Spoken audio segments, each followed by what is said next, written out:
সম্মানিত সহসভাপতি এবং সদস্যগণ, যাই গেদি তুমি কো রাকিব ভাইয়ের খেত নষ্ট করছো কে? মাদবর সাহেব, আমি খেত নষ্ট করি নাই স্যার, আমার জবরদস্তি করে অকাম করছে, তার জন্য খেত নষ্ট হয়েছে। কি মাঝখান থেকে জবানবন্দি দিবেন গাইছে? আমরা খেলা করবেন কি নিয়ে আইছিনি?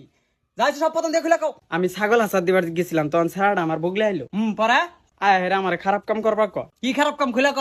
আমারে কাপড় খুলবার ক। ওই মিছা কথা কইছকে আমি তোর কোহান কাপড় খুলবার কইছি।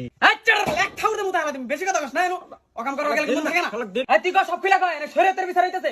বললে আমি সুদা পাইছ না? মাদ্দার সাহেব, আমি এত না করলাম, আমার কোনো কথাই শুনে না, আমার হুয়াইলো। হুয়াইরে কি করলো? এনে কান্দার কাম বাজানা হুয়াই কি করলো এটা ক।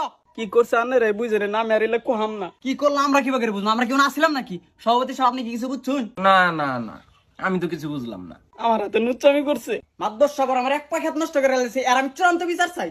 রাহা, তুমি এত ভালো বেড়ানো ছিল না, যাইছে দেখতেছি আমি। যাই গেদির জবানবন্দিতে কম বেশি আমরা যাই বুঝলাম। গেদি তুমি বহ।